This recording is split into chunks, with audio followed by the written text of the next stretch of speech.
नमस्ते, welcome back to our show जो कि है fit chat by fit trip. तो आज के शाम हमारे साथ है हमारे त्रिपुरा के first women air traffic controller Vipasha Ramkhol. और आप लोगों को बता देना चाहता हूँ, दीदी और मैं हम डॉन बॉस्को स्कूल में थे। शी वॉज माई सीनियर, मेरी एल्डर सिस्टर और विपाशा दी वो दोनों क्लासमेट्स थे, तो इसीलिए मेरा पर्सनल बॉन्डिंग भी है दीदी के साथ। तो अभी दीदी welcome to our show. Thank you so much, thank you. तो आपको मतलब आपने जो आपका बिजी शेड्यूल से हमारे लिए टाइम निकाल के दिया, उसके लिए बहुत शुक्रिया।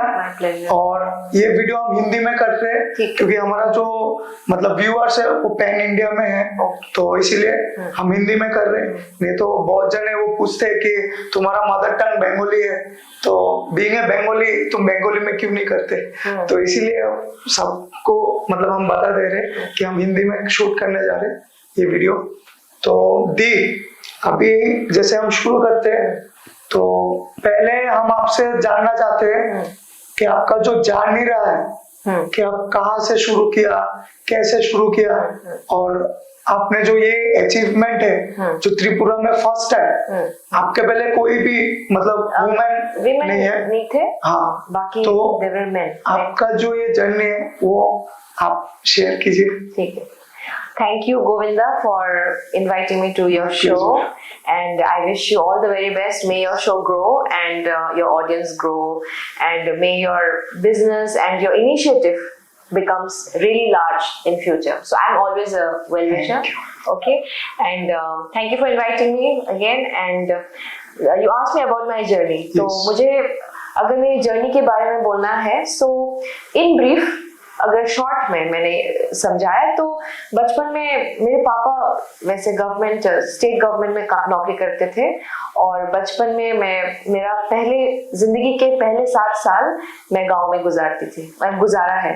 तो 7 साल का गांव का लाइफ जहाँ पे मैं अपने दादा दादी के साथ बड़ी हुई, और बहुत रिलेटिव्स रोज मॉर्निंग चाय पे कोई ना कोई तो आता ही था विजिट करने के लिए। तो लेट बैक लाइफ वो मैंने देखा है बचपन में, और वो जो ढेर सारा प्यार और बहुत एडवेंचर ये सब देख के पहले का 7 साल मैंने बिताया, और वो भी लोकल स्कूल में पढ़ाई किया मैंने, गांव के स्कूल जिसका कोई एक होता है ना, स्कूल के रेगुलेटर्स होते हैं, हर एक चीज का रेगुलेटर होता है, फूड रेगुलेटर्स जैसे, बट हमारे गांव के स्कूल का कोई रेगुलेटर नहीं था। बट गांव के लोगों ने, उनमें से जो गांव के एल्डर्स थे, उन्होंने वो स्कूल शुरू किया था बस ये सोच के कि बच्चे एटलीस्ट बेसिक सीखे।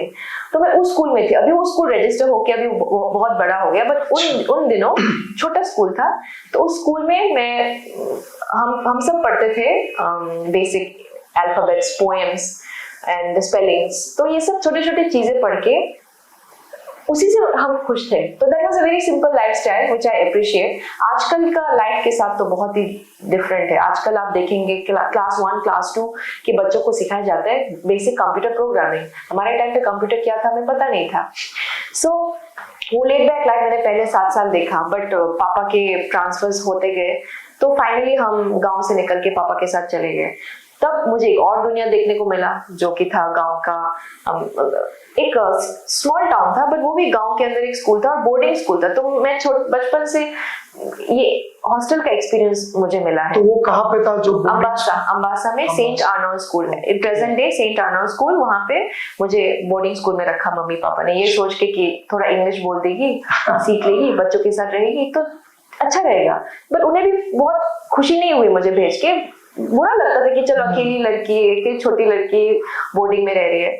और मुझे बहुत तकलीफ हुआ पहले I used to lose my soap, कपड़े, चीजें खो जाता था, कपड़े धो नहीं पाती थी मैं, बहुत तकलीफ हुआ और मैं बहुत पतली भी हो गई थी। बट मम्मी पापा मिलने आते थे और मुझे एवरी वीक घर लेके अच्छे से खिला के फिर से मंडे मॉर्निंग को मुझे वापस बोर्डिंग स्कूल में लेके जाते थे। तो कुछ महीने मैं रही हूँ, उसके बाद डे स्कॉलर बनी और कुछ साल अम्बासा में गुजारा त्रिपुरा में। उसके बाद फाइनली अगरतला आई, अगरतला आके हमारे common school Don Bosco school में एडमिशन लिया, जो अगेन एक और नई चीज थी मेरे लिए, क्योंकि यहाँ के स्टूडेंट्स बहुत स्मार्ट थे, बहुत अलग थे। उनको देख के तो मैं चुप हो गई, मैं तो बहुत हैरान भी हो गई कि ऐसे भी होते हैं क्या। तो I became much more quite. बहुत टॉकेटिव थी मैं बचपन में, अभी भी हूँ, बट वो डॉन बॉस्को के टाइम पे मैं थोड़ी चुप हो गई, क्योंकि मैं इनिशियल फेज में, हाँ इनिशियल फेज में तो मैं चुप ही हो गई। आई यूज्ड टू ऑब्जर्व कि क्या चल रहा है, इतने लोग स्मार्ट है, मुझे आता भी होगा क्या ये सब। सो वो स्कूल टाइम, जो हमारे प्रिंसिपल तब थे फादर MC जॉर्ज, उन्होंने उस टाइम बहुत गाइड अच्छा किया हर एक बच्चे को। तो हैबिट, रीडिंग का हैबिट मैं धीरे धीरे डालने लगी, मैं खुद बुक्स पढ़ने लगी, और बुक्स पढ़ना मेरे लाइफ में उस स्कूल टाइम पे बहुत इम्प्रूवमेंट लाया मेरे लाइफ में। तो ये बुक्स पढ़ना हमेशा से आगे भी जाके अभी भी मुझे ये सब बहुत पसंद है, इससे मुझे पीस ऑफ माइंड मिलता है। सो हमारा जो चाइल्डहुड के बारे में हम जब बात करते हैं ना, तो चाइल्डहुड हमारा कितना फ्यूचर को इम्पैक्ट करता है, सेम वे हमारा जो अभी प्रेजेंट हमारे फ्यूचर को कितना इम्पैक्ट करेगा और कितना इंपॉर्टेंट है वो पता चलता है। तो मेरा स्कूल लाइफ ऐसे ही गुजरा अच्छे से, और उसके बाद कॉलेज लाइफ तो यूं पलक झपक के खत्म हो गया। 4 साल इंजीनियरिंग किया मैंने। कौन से college? Konkan Jnanpith college of engineering, Karjat, ये मुंबई यूनिवर्सिटी के अंडर में है। और मुझे joint entrance exam, Tripura state के ज्वाइंट एंट्रेंस एग्जाम से मिला था ये सीट। ये गवर्नमेंट सीट था और मुझे एड मिला, वो गवर्नमेंट सीट था। So I was aided by the central, through the central seat, through we get through the ministry ना, ये सीट्स फॉर एवरी स्टेट, उसमें मुझे कोटा में मिला था। तो आपको स्टार्टिंग से, मतलब जैसे आप बता रहे हैं ना, तो मैं देख रहा हूँ कि गवर्नमेंट एग्जाम्स क्लियर करने में आप माहिर हो गए। ऐसा नहीं, ऐसा भी नहीं, बट एक चाहत था, लाइक हमेशा गवर्नमेंट एग्जाम्स, गवर्नमेंट स्कीम्स, ये सब के इसमें थोड़ा इंटरेस्ट था ही मुझे। बट लोग बोलते हैं ना, नहीं सरकारी नौकरी करने के टाइम लोग को सरकारी नौकरी चाहिए, बट स्कूल के टाइम तो प्राइवेट। बट क्या करें, अब पेरेंट्स का भी ऐसा था कि नहीं, प्राइवेट स्कूल में तब इजीली मिल भी जाता था कि चलो रिक्वेस्ट करने से प्रिंसिपल को प्राइवेट स्कूल में एडमिशन मिल जाता था। गवर्नमेंट स्कूल में लेकिन मिलना मुश्किल है, कुछ लॉटरी सिस्टम। हाँ, गवर्नमेंट स्कूल अच्छे है, ऐसा नहीं कि हम नहीं चाहते गवर्नमेंट स्कूल में पढ़ना, बिकॉज प्राइवेट स्कूल का जो फीस था वो मेरे पापा के लिए बहुत टफ था उठाना। बहुत दिन ऐसा हुआ कि पापा बोलते थे फी, मैं खुद मम्मी पापा का फेस देख के मुझे बहुत बुरा लगता था कि मेरी वजह से इतना घर में, मेरा और मेरी बहन और हम सबके एजुकेशन की वजह से इतना फाइनेंशियल प्रॉब्लम आ सकता है, और आएगा, क्योंकि जॉब से कितना ही मिलेगा। एंड मेरे पापा के पेरेंट्स वो खानदानी रिच लोग नहीं थे, वो खेती करते थे, तो उनके लिए भी काफी नहीं होता। इनफैक्ट बच्चे कभी कभी उनके पेरेंट्स को, मेरे पापा, उनके पेरेंट्स, मेरे पापा के ब्रदर्स एंड सिस्टर्स, वो लोग अपने पेरेंट्स को पैसे देते थे।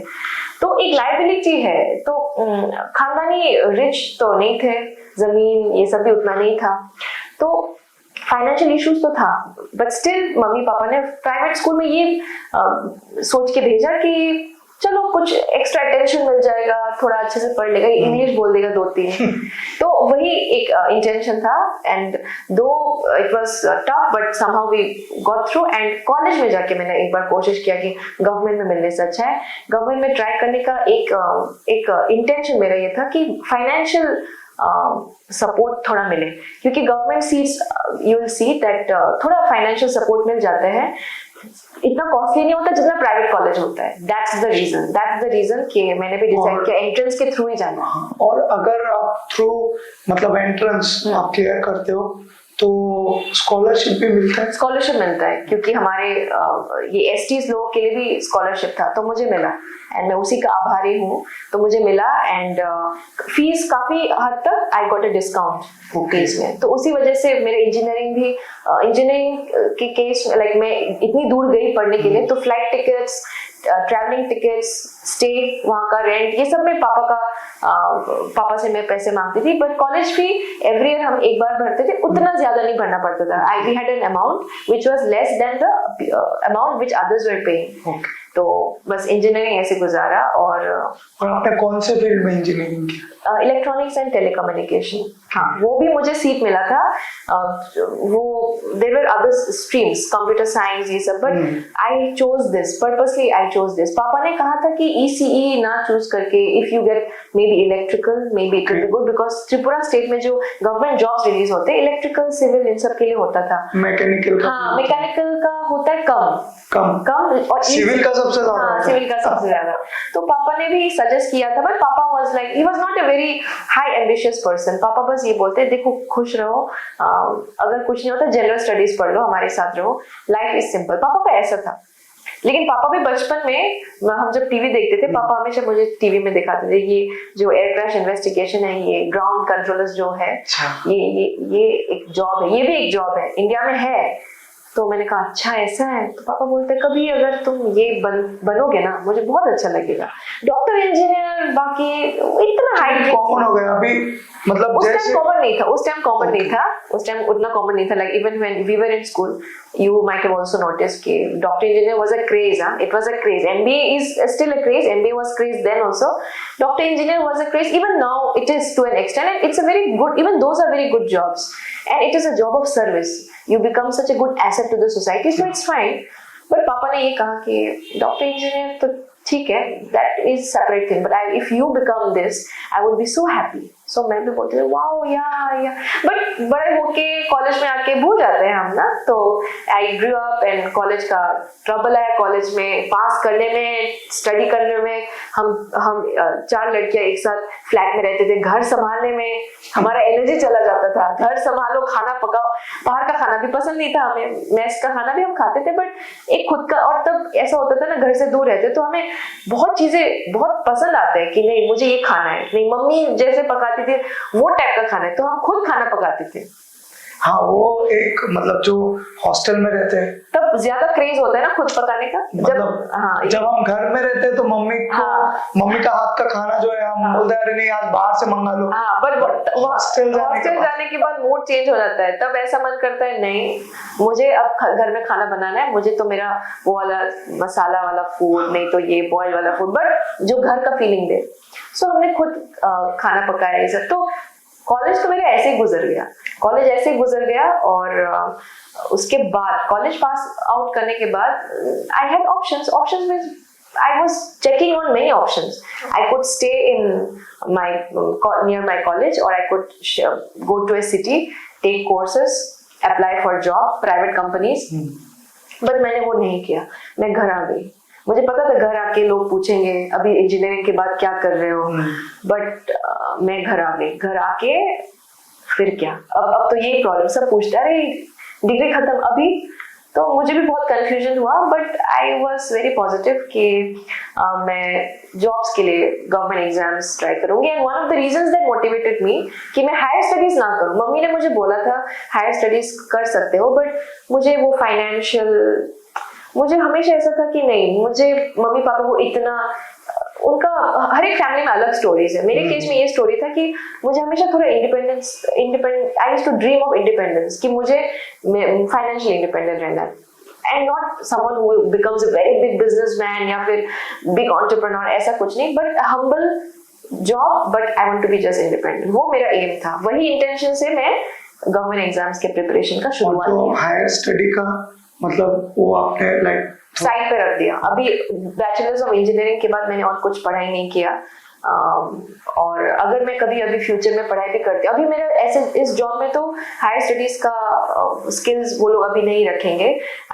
अगर मैं कुछ और मैनेजमेंट कोर्सेज करती हूँ तो ठीक है, तो टू सम एक्सटेंट फायदा होगा, बट गवर्नमेंट सर्विस में इतना आपको काउंट नहीं होता। सो अगर मैं अभी कुछ पढ़ाई करती हूँ तो वो पढ़ाई सिर्फ मेरे लिए करूंगी या फिर सोसाइटी को कैसे कंट्रीब्यूट करने के लिए क्या हो सकता है, उन चीजों में पढ़ाई करूंगी, बट नॉट जॉब में मुझे कुछ फायदा नहीं होगा। तो अगर आई डिसाइड तो वो टोटली पर्सनल फायदे के लिए होगा, so not for other things. तो जैसे आपने अपना इंजीनियरिंग कंप्लीट करने के बाद वापस आए, तो आपके ऊपर कुछ लाइक ऐसे जैसे हमारे इधर का सोसाइटी है, तो उनका कैसा है कि अरे हाँ वो बाहर जाके इंजीनियरिंग किया है, ये फिर वापस आ गया, मतलब क्या अच्छे से नहीं किया मतलब सोच हो जाता है, क्योंकि उनको भी नहीं पता वहाँ का दुनिया। मुंबई, दिल्ली, ये सब बिग सिटीज में जहाँ पे टेक कंपनीज भी है, वहाँ पे भी मिलना जॉब्स, अच्छे जॉब्स मिलना बहुत मुश्किल है। जॉब्स तो है। अगर मैं सच में कुछ महीने तक वहाँ पे रुक जाती और मैं मेहनत करती, कॉन्टैक्ट्स बनाती, मैं प्लेसमेंट सेल्स में ट्रेनिंग कंपनीज या फिर कंसल्टेंसीज को कॉन्टैक्ट करती, तो मुझे मिल जाता। But it's not very easy. घर आना भी इजी नहीं था, but I made a choice. It's just about your choice and what you believe in. मैंने ये बिलीव किया कि मैं जो भी करूंगी एटलीस्ट मेरे दिल से तो करूंगी, पहले ये कोशिश करूंगी और ये कोशिश करके मुझे नहीं मिल जाएगा बोल के मैं तो ठान लिया और घर आई। पहले तो मैंने सोचा पहले घर जाती हूँ, उसके बाद 1 साल बाद चलो कुछ नहीं हुआ, मेरा माइंड चेंज हो जाता है, तब की बात है। माइंड चेंज हो जाता है तो उसके बाद सोचूंगी क्या करना है, बट अभी तो घर जाना है। आप जब वापस आए, जो एक सोसाइटी का प्रेशर रहता है हमेशा, वो तो रहेगा, तो वो आपने कैसे हैंडल किया? क्योंकि अभी का जो यूथ है मैक्सिमम मैं देखता हूँ कि वो मतलब स्टडी और बाकी पर्सनल लाइफ का भी उतना प्रेशर नहीं होता, बट सोसाइटी इतना प्रेशर क्रिएट करता है ना, वो बहुत बड़ा एक बर्डन बना। तो वो आपने कैसे कोप अप किया या कैसे हैंडल किया? इन चीजों में आई थिंक एक तो एक्सेप्टेंस ऑफ द फैक्ट कि ये लोग तो बोलेंगे ही। ये फर्स्ट ऑफ ऑल बहुत इंपॉर्टेंट चीज, एक्सेप्ट कर लो कि ये लोग तो बोलेंगे ही बोलेंगे। एक्सेप्टेंस तो करना है, मैं ये बोल रही हूँ एक्सपेक्टेशंस फ्रॉम द सोसाइटी, ये सिर्फ उधर ही खत्म नहीं होता, स्कूल टाइम में भी था, कॉलेज के बाद हम जब कॉलेज डिग्री लेके घर वापस आते तभी भी था, अभी भी है। और इंसान जब सपोज जॉब मिल गया, सब मिल गया, शादी नहीं कर रहे हो, उसका भी है। शादी कर लिया किसी ने, उसके बाद बच्चे क्यों नहीं पैदा कर रहे हो, नहीं ये क्यों नहीं करते हो, नहीं अपने ससुराल में ये नहीं अपने मायके क्यों नहीं आते, मतलब एक्सपेक्टेशन तो कहाँ नहीं है। तो उस टाइम भी मैंने मन में ही सोच लिया था कि लोग तो बंद नहीं करेंगे एक्सपेक्ट करना। अगर आज मुझे जॉब भी मिल जाता है तो लोग तो पक्का एक्सपेक्ट करेंगे, अच्छा what next. So I accepted. Number 1 formula, accept कर लो कि नहीं ये तो बोलने वाला है, ये तो सोचने वाला है, तो एक्सेप्ट करके बस बैठ जाओ। थोड़ा टफ है, बहुत टफ है कि अपना मुंह बंद रख के, अपना माइंड को शांत रख के चीजें ये एक्सेप्ट करना कि लोग तो बोलेंगे ही, बट ये एक्सेप्टेंस के लिए हमें भी बहुत मेंटल वर्क करना पड़ता है, माइंड में बहुत, हमें खुद को रेगुलेट करना पड़ता है। दूसरों को तो बदल नहीं सकते, चलो खुद के एटीट्यूड को थोड़ा अलग बनाओ और खुद को थोड़ा स्ट्रांग बना के एक्सेप्ट ही कर लो कि लोग ऐसे बोलेंगे। एक्सेप्ट करके धीरे धीरे लोग पहले बोले, बुरा लगा मुझे, धीरे धीरे लोग बोलते गए, धीरे धीरे हंसने लगी मैं, बाद में तो मैं चुप ही हो गई, वो भी चुप हो गए। सो ऐसा है, acceptance is very important. And secondly, make yourself strong. You accept the fact that they are going to speak always, but you have to make yourself strong. Change your attitude because you cannot change others. So change your attitude in the positive way. बस। तो उसके बाद आपने जो मतलब ATC ही क्यों, बाकी जो आपने बाकी सारे फील्ड, हाँ जैसे आपने बोला कि अंकल का एक मतलब ख्वाहिश था कि बेटा तू मतलब ये भी एक जॉब है, इसको ट्राई करो, तुम बन गए तो वो तो आपके दिमाग में था ऑलरेडी। तो और पापा ने रिमाइंड किया एक्चुअली, बीच में मैं भूल गई थी कॉलेज के टाइम, हमको क्या याद, हम बचपन में क्या बात करते थे, पापा को याद था। लेकिन जब, क्योंकि पापा भी ऑफिस में, उनके भी कलीग्स है, उनके भी बच्चे हैं, तो सब शायद जॉब्स के बारे में बात कर रहे थे, तो नोटिफिकेशन निकला ATC एग्जाम का, conducted by Airports Authority of India. We don't need GATE score. ATC के लिए GATE score नहीं चाहिए। तो पापा ने मुझे कहा कि उनका नोटिफिकेशन निकला, तुम दे दो, एक बार ट्राई करो। तब मैं कॉलेज के फाइनल ईयर में थी, final year was eligible to attempt, तो मेरा फर्स्ट अटेम्प्ट, मैं जब फाइनल ईयर में थी तब ये फर्स्ट अटेम्प्ट किया था। सेंटर था मुंबई में ही, बट वो मैंने क्लियर नहीं किया क्योंकि बिना प्रिपरेशन का मैं ऐसे जाके दे दिया। बट पेपर देख के मुझे ऐसा लगा कि ये एग्जाम इतना टफ नहीं है, it's about physics, maths, not research level physics, maths, aptitude, reasoning, little English and GK. तो वो पेपर देख के मुझे ऐसा लगा, अरे अगर मैं पढ़ाई करती तो शायद मिल जाता, बट मुझे तो पता नहीं था क्या आएगा, तो ठीक है मैं फ्यूचर में ट्राई करूंगी, अभी मैं कॉलेज पास करती हूँ। तो बस ये था।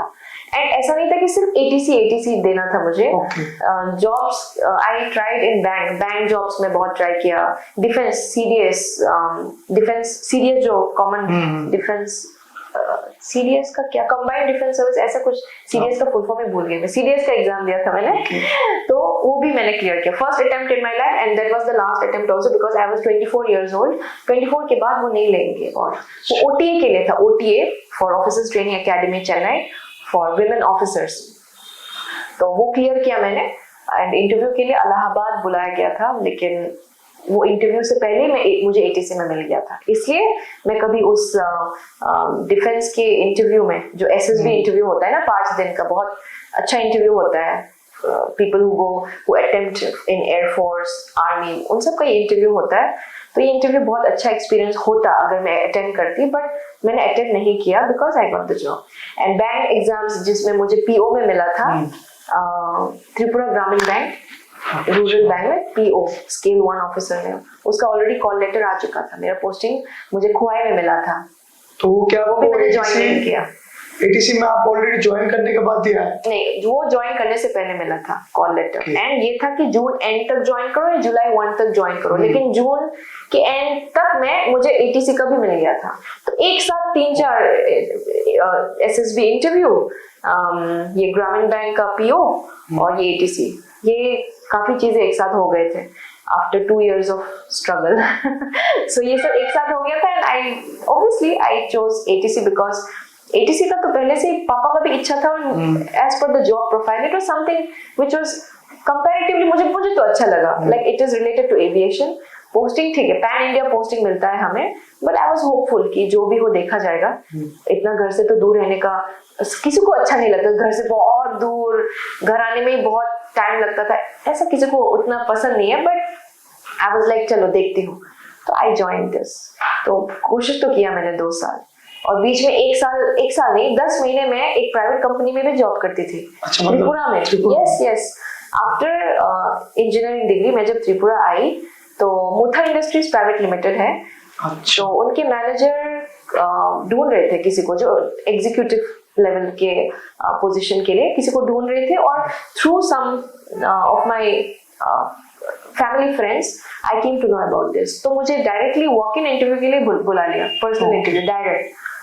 So I went, I met them at the office, and interview के बाद like they told me, okay, you join us, and initially you will be under a training 3-4 months. After that, we'll make you a regular employee of our organization. So I worked there, and I was in the sales and marketing for their company. Their company deals with bamboo wood. उनकी अभी भी यहाँ पे industry है, industrial area are के नगर, and it's a good company. It's growing. It was a very new company established in I think 2013 या 14. तो 2015 में मैंने वो ज्वाइन किया था.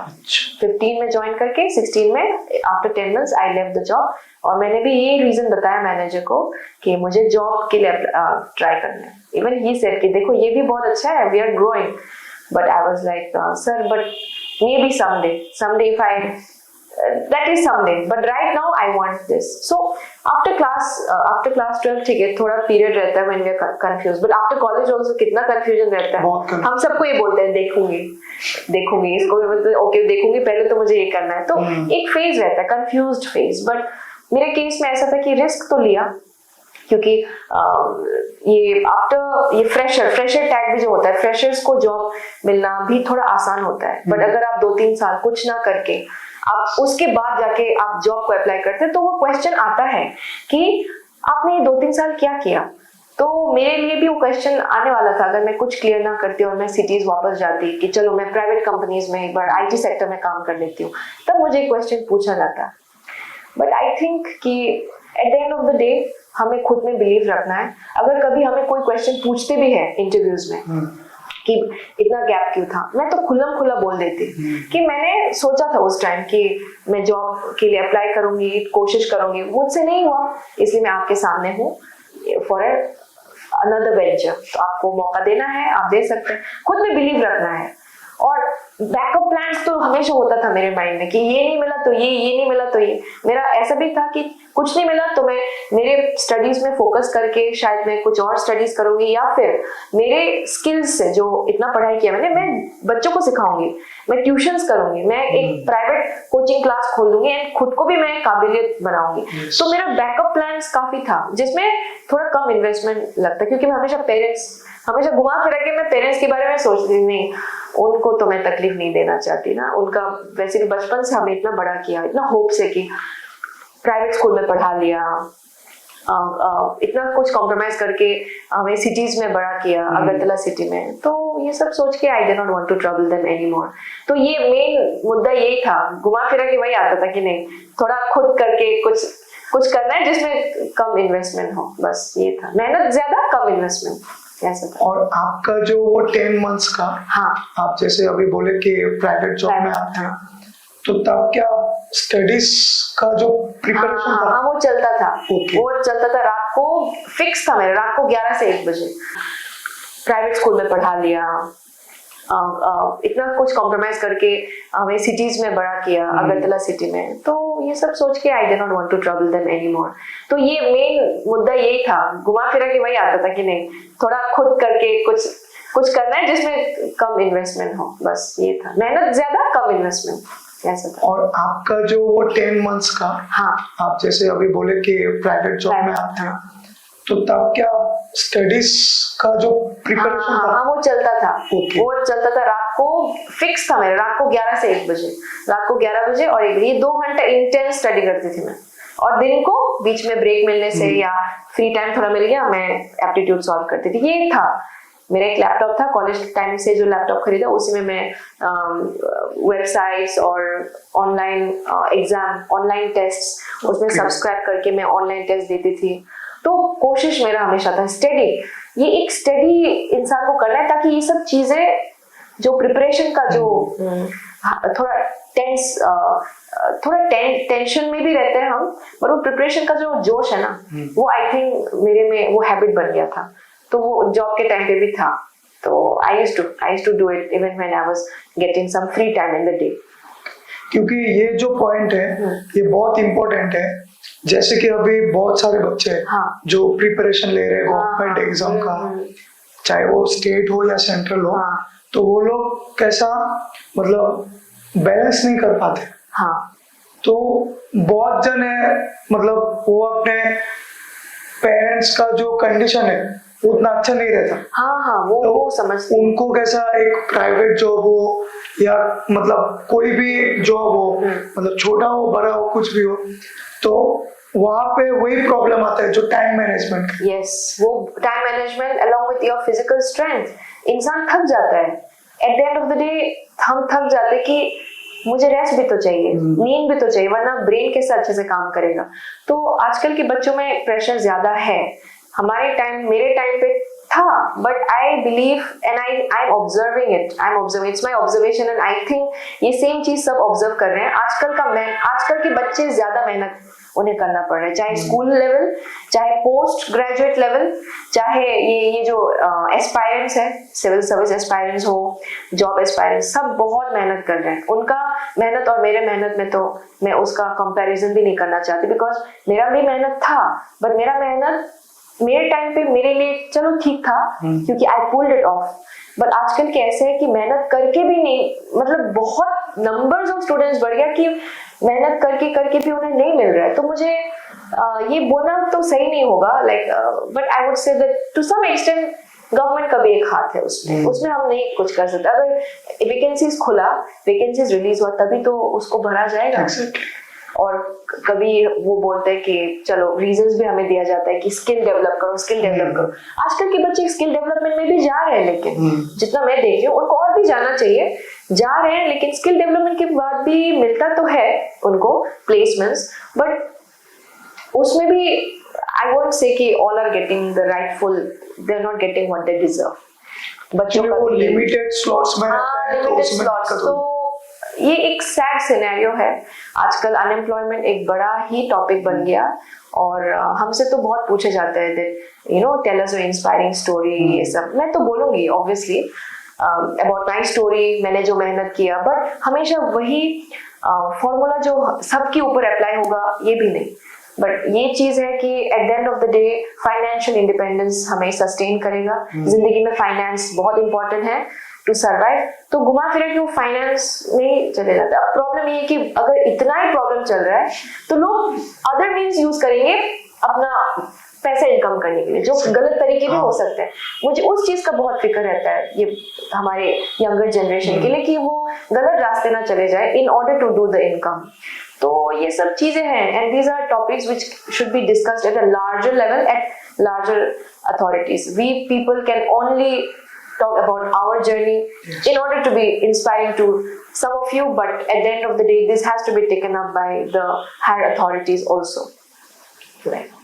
तो अभी आपका जो जर्नी हाँ। आपने शेयर किया, हाँ। तो उसमें मतलब हमने जो हमारे व्यूअर्स है, तो उनको अगर कुछ गाइडेंस चाहिए तो आपको हम कभी भी पूछ सकते हैं। हाँ, जरूर जरूर, ऑलवेज। इनफैक्ट मुझे ये एग्जाम, एटीसी एग्जाम भी जब कंडक्ट होता है तो कुछ बच्चे कांटेक्ट करते हैं पूछने के लिए सिलेबस में क्या होता है, तो वो गाइडेंस कर लेती हूँ, या फिर मैं ये बोल देती हूँ कि कहाँ का इन्फॉर्मेशन मिलेगा, इंटरनेट पे मिल जाएगा ये सब। एंड कभी कुछ छोटे मोटे डाउट्स हो, या कभी कभी उन्हें बस बात करना है कि एक बार बात करके थोड़ा अपना पर्सनल लाइफ के बारे में, प्रिपरेशंस के बारे में, सब motivation advice and all, they can always contact me. मुझे अभी तक काफी लोग कांटेक्ट करते हैं, आके मिलते भी है, कुछ तो आके एयरपोर्ट में मुझे मतलब पहले से वी डिसाइड कि कब कब मिलना है, मेरा ड्यूटी टाइमिंग के हिसाब से वो अपना फ्री टाइम आते हैं बच्चे मिलने के लिए, मुझे बहुत अच्छा भी लगता है। और they are also struggling for jobs and they are also looking up कि ओके आई एम कंफ्यूज, मैं क्या करूँ, तो कभी कभी उनसे बात करके मुझे भी अच्छा लगता है एंड आई होप उनको भी अच्छा लगता है। तो any time feel free to contact, कोई बात नहीं।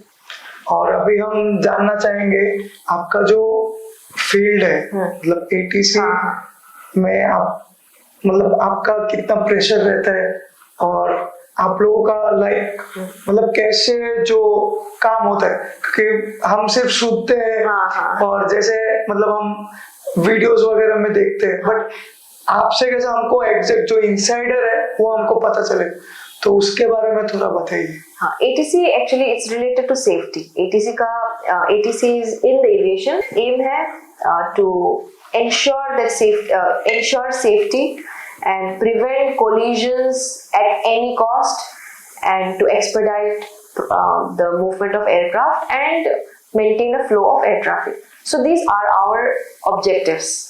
So safety related ही है, तो हमारे जॉब में प्रेशर इसका बनता है कि एरर्स ना करें, हम बिल्कुल ही एरर्स ना करें। There is no room for error, even if we make an error we have to correct it in the minimal time possible.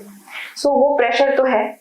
And हमें स्ट्रेस अलाउंसेस भी मिलते हैं बड़े स्टेशंस में, जो बिजी एयरपोर्ट्स होते हैं ना, जहाँ पे बहुत ट्रैफिक होता है, वहाँ पे स्ट्रेस अलाउंसेस भी मिलते हैं। अगरतला में नहीं है क्योंकि comparatively we have very less movement, but the central idea, the common thing in all the ATCs working all over the world and in India also is that we have to maintain safety. So जो pressure है, हमें train तो किया जाता है, training भी tough है, सब कुछ किया जाता है, बट जो प्रेशर हमेशा मेंटेन रहेगा वो है सेफ्टी, हमेशा इंश्योर करना है। So that is the pressure, and we are not someone who are visible. Like लोग पायलट्स को देख पाएंगे, शायद हमें नहीं देख पाएंगे। हम एक रूम में रहते हैं, कंट्रोल रूम, उसमें सिग्नल्स का इंस्ट्रूमेंट्स रहता है, उस इंस्ट्रूमेंट्स के थ्रू हम बातें करते हैं पायलट्स के साथ, एंड टेलीफोन्स रहता है दूसरे यूनिट के साथ भी बात करना, जैसे हम बात करते हैं गुवाहाटी के साथ, लेंगपुई के साथ, सिलचर के साथ, इम्फाल के साथ, एंड कभी कभी कोलकाता या दिल्ली, उनके साथ कोऑर्डिनेट करना पड़ता है। सो हम एक रूम में रहते हैं और हमें कोई नहीं देखता। We are not visible, not required, क्योंकि हमारा मेन चैनल है communication through VHF and landline या फिर टेलीफोन्स, बस। तो हमें इसलिए कोई देखते नहीं है। और ATC अभी रिसेंटली लोगों को समझ में आया ATC क्या है, पहले तो किसी को पता ही नहीं था कि ATC एक्चुअली में what is it, people do not know, now they know a little bit about it.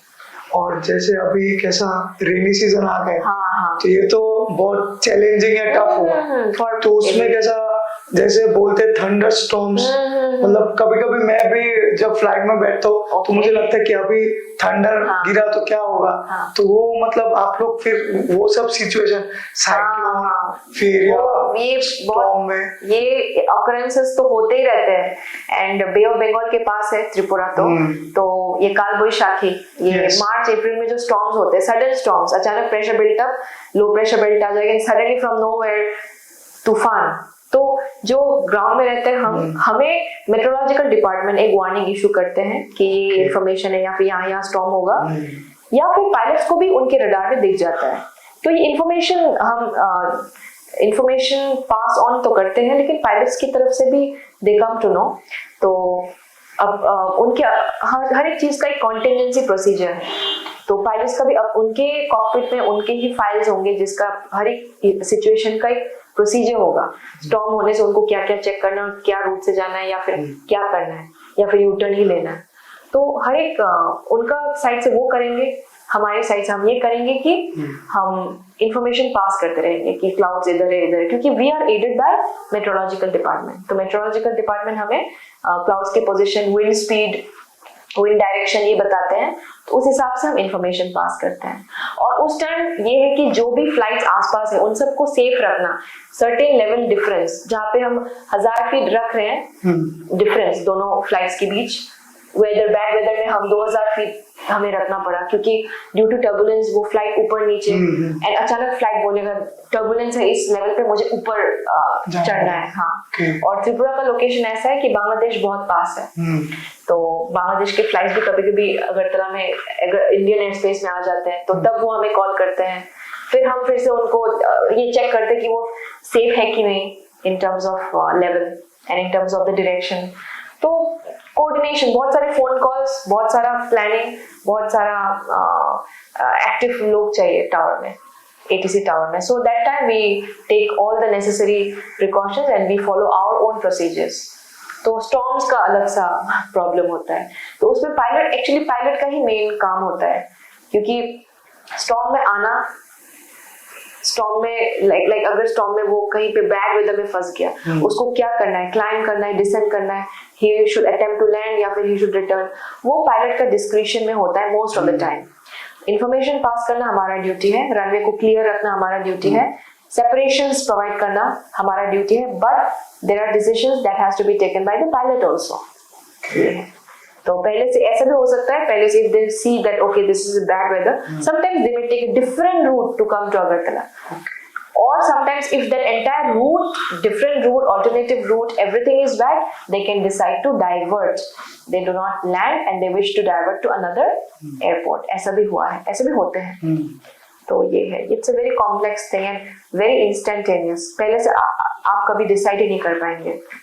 And storm भी अनप्रेडिक्टेबल है, कभी भी आ जाते हैं त्रिपुरा में। तो ये बे ऑफ बंगाल के एरिया में, ओडिशा, वेस्ट बंगाल, त्रिपुरा, कभी भी आ जाता है स्टॉर्म। स्टॉर्म तो ऐसा है कि अभी अचानक everything is right now everything is calm, after few minutes suddenly there is 40 knots wind speed, 70-80 kilometre per hour का विंड कहाँ से आ गया, तो ऐसा होता है।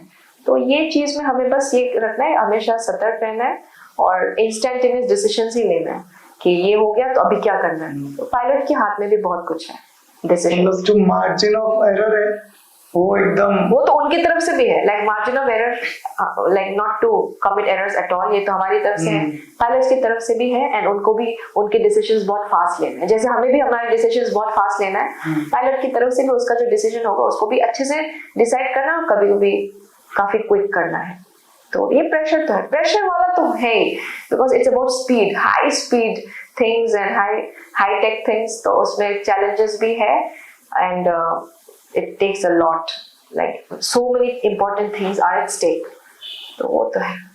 अभी जो मतलब इतना प्रेशर सिचुएशन आप लोग हैंडल करते हैं, तो उसके बाद आप अपने आप को मतलब मेंटली या फिजिकली मतलब कैसे इतना मतलब फिट रखते हैं? हमें क्लासेस दिया जाता है, हमारे सेंसिटाइजेशन क्लासेस होते हैं एवरी मंथ, एंड हमारे वॉच ड्यूटी टाइम लिमिटेशंस एक डॉक्यूमेंट है, national document signed by the DGCA, and ये फटीग मैनेजमेंट के लिए है। तो ये सर्कुलर को हम फॉलो करते हैं, जिसमें 2 घंटे बाद हर एक एयर ट्रैफिक कंट्रोलर 2 घंटे बाद उसको रेस्ट चाहिए, और अनलेस अगर ट्रैफिक बहुत ही कम है, जैसे त्रिपुरा में उन्होंने एक फॉर्मूला निकाला जिसमें अगरतला के एयरपोर्ट में हम कुछ घंटों तक हम 2 घंटे से ज्यादा, कभी कभी 2.5 घंटे 3 घंटे ले लेते हैं channel, but that is only for less traffic, otherwise big stations में and in all the airports and by default 2 hours limit है। 2 आवर्स के बाद हमें रेस्ट मिलता है, break, minimum half an hour break. तो हमारे जॉब में हमें जॉब भी करना है और ड्यूटी करने के बाद हमें ब्रेक भी मिलता है, एंड हमारे रिक्रिएशनल रूम्स भी होते हैं, रेस्ट रूम, जहाँ पे you know sometimes we can watch TV और we can if there are some small little indoor games, it's fine. तो रेस्ट, हाँ, हमारे फटीग मैनेजमेंट के हिसाब से हमें रेस्ट मिलता है, बट स्ट्रेस तो है जब हम चैनल पे होते हैं। कभी कभी ऐसा होता है कि 20 मिनट के लिए भी हुआ ना, बट 20 मिनट में इतने फोन कॉल्स आए, इतना डिसीजंस लेना पड़ा, उस 20 मिनट में भी हम थक जाते। तो 2 घंटे से पहले वो 20 मिनट में अगर मैं थक गई तो मैं उस 20 मिनट आधे घंटे बाद भी मैं मेरे फेलो कंट्रोलर को मैं उसको उस चैनल को हैंड ओवर कर सकती हूँ। तो we are equipped with enough manpower ताकि फैटिग मैनेजमेंट अंडर कंट्रोल रहे, फैटिग मैनेजमेंट मेंटेन रहे। तो ये रेगुलेटर डीजीसीए इंश्योर करते हैं। So we have a very strict regulator DGCA and they ensure कि everyone is like they're getting well managed, everyone is having proper stress management. So ये है stress management हमारी job में है and all the stress. जैसे कि मुझे पता है आप बहुत एक्टिव रहती हो और फिट भी हो, तो फिजिकल फिटनेस के लिए आप क्या करती हो? I hope so. ये फिट तो इट्स अब कितना ही फिट हूँ मैं वो तो मुझे मैं कुछ बोल नहीं पाऊंगी इस बारे में, बट बचपन से एथलेटिक थी मैं, स्कूल में भी बहुत एक्टिव थी स्पोर्ट्स में, तो कॉलेज में भी थी। I used to take part in lot of activities. तो वो सिंस बचपन से एक हैबिट है और मुझे बहुत खुशी होती है जब मैं कोई प्लेग्राउंड देखती हूँ, साइकिलिंग देखती हूँ, साइकिल्स देखती हूँ, मुझे बहुत खुशी होती है। एंड टाइम निकालना बहुत मुश्किल है, एक्चुअली बहुत ही मुश्किल है। मैं ये समझने लगी कि अभी तो हम कितना हेल्थ को प्रायोरिटी देते हैं बहुत ही, बट उसको मेंटेन करना बहुत ही टफ है। समटाइम्स हमें नींद चाहिए, समटाइम्स ड्यूटी करना है, उसके अलावा घर का काम होते हैं, अपना सोशल लाइफ होता है, ये सब के बीच में हमें एक्सरसाइजिंग के लिए निकालना पड़ता है। सो बीच में I go to the secretariat at times या फिर हमारे एयरपोर्ट कॉलोनी में I go for walks, morning walk, evening walk, mostly I prefer evening walk. And walks पे जाती हूँ, स्लाइड जॉगिंग करती हूँ। एंड डाइट पे मैं बस ये कोशिश करती हूँ कि जितना हो सके मैं दिन में प्रॉपर खाना खाऊं, बैलेंस डाइट खाऊं। So that is all. Health is very important, but taking out time for that for health, for our regular exercises is actually very challenging, but it should be a priority में हम जो करते हैं कि चलो ये social काम या फिर कुछ भी हो, लाइक मुझे तो एनिमल्स भी बहुत पसंद है, डॉग्स के लिए भी बहुत कुछ करना भी पड़ता है, उसके लिए भी टाइम निकालना, जॉब के लिए भी टाइम निकालना और घर के लिए भी टाइम निकालना। बट आई थिंक एक बार हम प्रायोरिटाइज कर लिया तो प्रायोरिटाइज करने के बाद वो निकालना इजी हो जाता है। हम निकाल ही लेते हैं, टाइम निकाल ही लेते हैं, और हफ्ते में 2-3 दिन तो jogging, walking, very important. And apart from that, you have your gym. So I think people, like, I have explored your gym and it's so beautiful and so well equipped. Like, मैं तो surprise हो गई, इतने दिन में आई नहीं थी, तो आज आके I am so happy that people, if they can find time and take out time for all these activities, engaging themselves in gym and so many, you have, apart from gym, you have Zumba classes. So engaging in them is very important for your health, both physical and mental health. Because once you actually exercise and you sweat it out and your body undergoes kind of a lot of blood circulation, you feel really fresh. That is totally, studies कुछ और कहते हैं, studies वही कहते होंगे, you feel fresh, but you experience on your own, you will notice that you will feel fresh and you feel more motivated to do more things. जो pending work होगा घर में, बहुत दिनों से हुआ नहीं, एक बार एक्सरसाइज कर लो, एक बार जाके भागो, sweat it out. After that you will see कि जो चीज पेंडिंग रखा था घर में वो भी आके मजे से कर लिया। तो मेंटल हेल्थ के लिए भी बहुत इंपॉर्टेंट है ये fitness, exercising, fitness and certain good habits, very important for mental health. वही, और कैसा मतलब सारा दिन काम करने के बाद एक घंटे का विंडो निकाल लेते तो थोड़ा कैसा ब्रेक भी मिल जाता है। पहले मना होता है, बॉडी एक बोलता है नहीं अभी नींद आ रहा है, मत जाओ। One indecision makes all the difference. अपना नींद को साइड में रखो, change your dress, wear that tag, just run, go. Yes. So I would say that is very important. जो है ना कि हमें fatigue होता है, जाने का मन नहीं है कहीं पे, वो confusion को हमें fight करना है बस।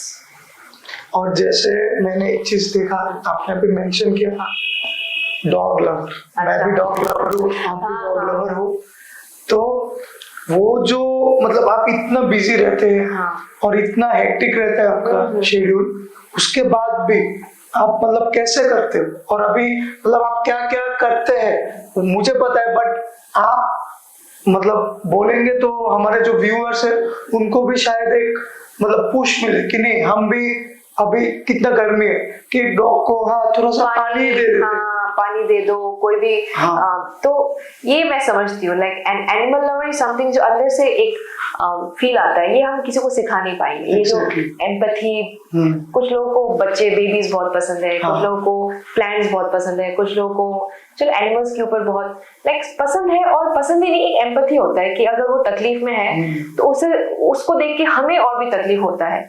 तो ये एम्पैथी बचपन से ही था। तो मैं जानवरों को देख के मुझे तो बहुत बुरा लगता है, like whenever they are in pain suffering. So सब के लिए तो नहीं कर सकते। रास्ते में कभी कभी हमें सपोज आज मुझे 5 डॉग्स दिख गए जिनको हेल्प चाहिए होगा, शायद मैं सबके लिए नहीं कर पाऊँ, बट जो मेरे कैपेसिटी में है, जो मेरे आसपास है, और जिसको मैं जाके आगे जाके मैं थोड़ा हेल्प कर पाऊँ, वो मैं जरूर करती हूँ। और टाइम निकालना तो पड़ता है, बहुत टफ होता है। कभी कभी ड्यूटी के बीच जब ब्रेक मिलता है तो रेस्ट करना जरूरी है, रेस्ट करना अच्छा है, बट कभी कभी ऐसा भी हुआ कि वो रेस्ट को छोड़ के मैं जाके भाग के चलो इसको एक मेडिसिन दे दिया या इसको जाके फॉलो अप किया, वो बहुत टफ रहता है एंड इट बिकम्स वेरी बहुत मेंटली और फिजिकली टायरिंग होता है। But at the end of the day सोने के टाइम मैं तो सेटिस्फाइड रहती हूँ और खुश रहती हूँ कि चलो एटलीस्ट इतना भला तो किया।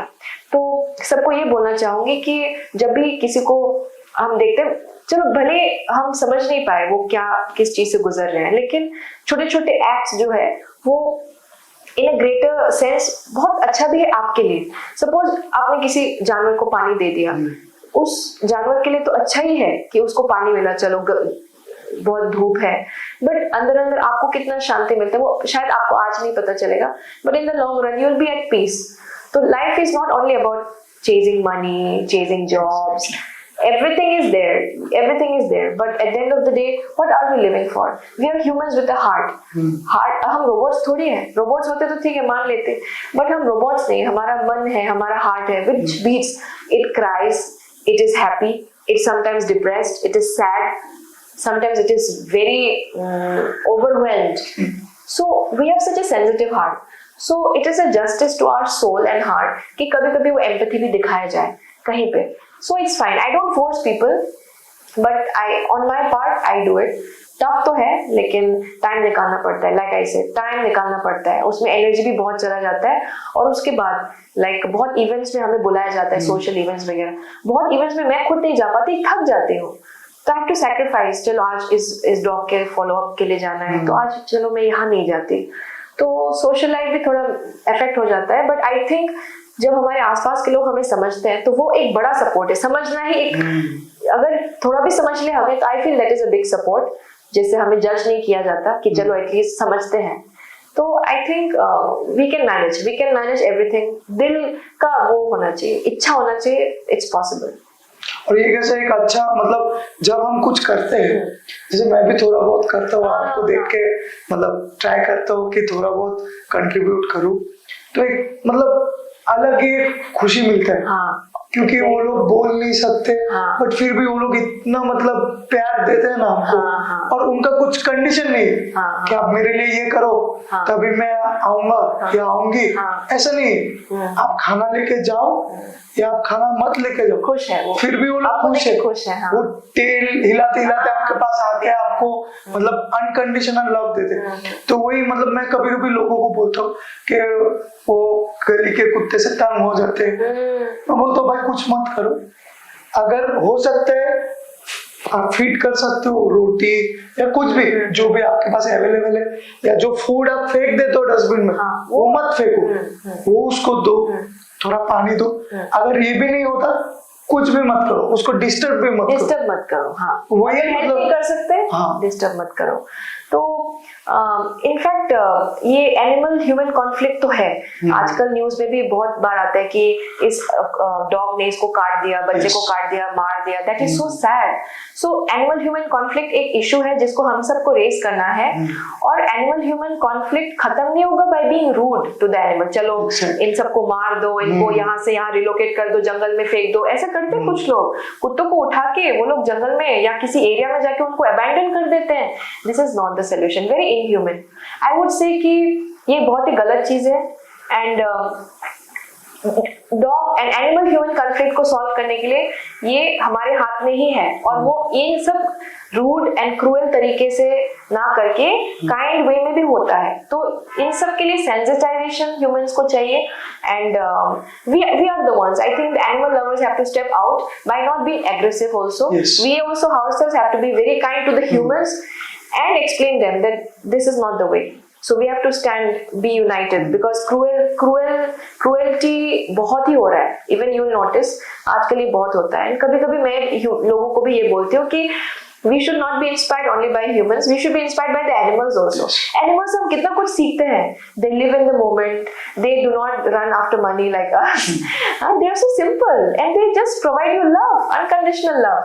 So humans can be inspired, but we can be equally inspired by animals, dogs, and everyone is inspiring. See, they are nature's gifts, and we are at the end of the day natural beings. Yes. So we have to be grounded, and उन सब के एक proper cohabitants हम बन सकते हैं with understanding and actions from our end only, because we are the superior animals. Yes. We have to take the necessary action, not kick them out, brutal to them. That is not the way. बिल्कुल नहीं. तो अभी मतलब मैं आपको request करना चाहता हूँ कि एक फाइनल जो हमारे यूथ है, अभी वो लोग कैसा, बहुत यूथ है सोसाइटी के प्रेशर या अपना जो घर का फैमिली का प्रेशर हैंडल नहीं कर पाते, तो वो लोग कैसा डिप्रेशन में चले जाते हैं, फिर ड्रग्स में जाते हैं. तो इसीलिए कैसा मैं तो ट्राई करता हूँ कि जितना भी हो कि भाई फिटनेस में आ जाओ, क्योंकि जो हमारा डार्कर साइड है ड्रग्स वगैरह ये सब में कुछ नहीं है, death, it's dark and death only. तो उससे कुछ आपको फायदा नहीं मिल रहा. तो आप कैसा फिटनेस में हो, हाँ ये थोड़ा टफ होगा, जैसे आपका भी जो जर्नी था वो इतना इजी नहीं था, बट लोगों को क्या लगता है अरे हाँ मतलब बन गया, फिर सब सेलिब्रेट करते हैं, बट जो जीरो से लेके हमारा फाइनल जो मतलब जो विक्ट्री पॉइंट है वो लोग नहीं देखते. सिर्फ जब बन गए वो लोग सेलिब्रेट करते हैं, लेकिन उसके पहले तक सपोर्ट भी नहीं करते, उतना बातें करते हैं. तो वही मतलब अभी जो यूथ ये सब फेस करते हैं, तो उनके लिए एक मैसेज कि वो कैसे टैकल करे और अपने आप को कैसे संभाले, तो उसके लिए आप कुछ बोले. सबका जर्नी अलग है एंड सबका अपना अपना एक वे ऑफ लिविंग है, फॉर्मूलाज हैं, तो everything will not apply to all, but काफी चीजें जनरलाइज भी हम कर सकते हैं, काफी चीजें. तो मैं ये बोलना चाहूंगी हमारे यंगस्टर्स को that first of all you believe in yourself, कि लोग जो भी कुछ कहे, तुम क्या किन चीज में बिलीव करते हो. अगर ये बिलीव करते हो कि नहीं मुझे कुछ करके तो और हमेशा एक इंटेंशन होना चाहिए, कुछ करके दिखाना है या कुछ करके खुद को दिखाना है. कुछ करके क्या सिर्फ सोसाइटी को दिखाना है, खुद को दिखाना है. मेन चीज ये होना चाहिए कि कुछ करके पहले मैं खुद को दिखाती हूँ या फिर मैं खुद को सस्टेन करती हूँ. पहले मैं खुद के बारे में सोचती हूँ या सोचता हूँ.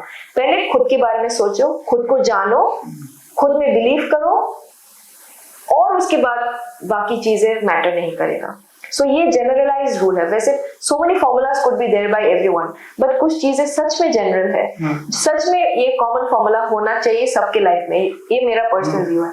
तो ये है कि बिलीव इन योरसेल्फ. पहले खुद को जानो, खुद की स्ट्रेंथ वीकनेस को जानो, स्ट्रेंथ्स को अप्रिशिएट करो, थैंकफुल रहो, एंड वीकनेस को एक्सेप्ट करो. फर्स्ट ऑफ ऑल एक्सेप्ट करो कि चलो ये मुझे उतना नहीं आता, इसमें मेरा थोड़ा वीकनेस है, एक्सेप्ट करो. लेकिन इससे खुद को इतना प्यार करो कि खुद में बिलीव भी आ जाए और दूसरों के जजमेंट से भी इफेक्ट ना हो. उससे इंसान एक स्ट्रॉन्ग लेवल पे पहुंच जाएगा कि चलो अब पहले तो मैंने खुद को स्ट्रॉन्ग बना लिया, अभी मैं देखता हूँ चलो आसपास का सिचुएशन क्या है. चलो जॉब स्कार्सिटी है, अनएम्प्लॉयमेंट है, ठीक है, यहाँ पे तकलीफ, वो मैं अभी खुद को तो स्ट्रॉन्ग बना लिया ना. खुद को स्ट्रॉन्ग मेंटली फिजिकली स्ट्रॉन्ग बना सकते हो, उसके बाद बाकी चीजों को टैकल करना थोड़ा आसान हो जाता है. चलो कुछ लोगों का कैसा है, पॉलिटिक्स में इंटरेस्ट रख देते हैं, दे गो इन कार्यकर्ता जाके बन जाते हैं, no problem, they are doing their own job. कुछ लोग क्या करते हैं, चलो किसी और के साथ जाके नौकरी कर लेते हैं, फ्रीलांसिंग करते हैं, एक स्किल सेट डेवलप करते हैं, वेरी गुड. कुछ लोग बोलते नहीं, अभी मैं इतना फंड मैं जमा कर सकता हूँ, इतना इन्वेस्ट कर सकता हूँ, चलो बिजनेस खोल लेता हूँ। Very good, take ideas from people, start a business. कुछ लोग हैं, चलो मैं अभी प्रिपेयर करता हूँ एग्जाम के लिए, तो कर लो, वेरी गुड। तो इंसान को फर्स्ट स्ट्रॉन्ग बनना है, इंसान को फर्स्ट अपने आप में बिलीव रखना है, उसके बाद सोसाइटी का प्रेशर हो, आसपास कितने ऑप्शंस हैं, कितने बैकअप्स हो सकते हैं, वो सब ऑल सेकेंडरी। एंड धीरे धीरे वो सेकेंडरी गोल्स अटेन कर सकते हो। फर्स्ट गोल होगा खुद को स्ट्रॉन्ग बनाना। तो यही जनरल चीज है, जनरल फॉर्मूला जो मैं सबको बोलना चाहूंगी। बस इसके बाद life is obviously tough, life तो सबका होगा, सबका अपना अपना दिन, बट खुद को स्ट्रॉन्ग बनाओगे तो सस्टेन कर पाओगे ऐसे दुनिया में। तो दैट इज वेरी इंपॉर्टेंट। ठीक है, सो आज का मतलब जो हमारा शो है, काफी लंबा टॉक्स हुआ। नहीं वो एक्चुअली सबको जानना चाहिए कि कैसे, मतलब ऐसे ही तो मतलब आपने जो अचीव किया है वो यूं ही नहीं हो गए। काफी इसके बहुत चैप्टर्स है, तो बहुत चैप्टर्स है एक्चुअली, हर एक का जर्नी का ना चैप्टर्स बहुत है। चलो I explained a few aspects of that. Anyway thank you. तो अभी हम हमारे तरफ से जो कीट के तरफ से आपके लिए एक छोटा सा gift. Okay, thank you so much, thank you so much. और आज का जो सेशन है हम इधर खत्म करते हैं। आशा करते हैं जो व्यूअर्स है उनको इंस्पिरेशन मिलेगा, और आप लोगों को कुछ भी मतलब हेल्प चाहिए रिगार्डिंग लाइक आप गवर्नमेंट एग्जाम के लिए प्रिपेयर कर रहे हो, या लाइफ में आपको कुछ डायरेक्शन नहीं मिल रहा है, वो चाहिए, you can feel free to contact me. They can come through, like take my number from you also, and they can contact me. It's fine. At the end of the day, you know, we are here for a short period of time, living our life, so it's always good to live in love, inspiration and respect with each other. So yeah, most welcome. Thank you. So हम यहीं पे हमारा आज का talk show खत्म करते हैं, और हमारे साथ जुड़े रहिए, क्योंकि हम और भी जो बड़े बड़े लोग हैं बहुत कुछ अचीव किया है, वो हम उनको भी इनवाइट करने वाले हैं, और उनका जो कहानी है उनके जुबानी से हम जानने वाले हैं। नमस्ते।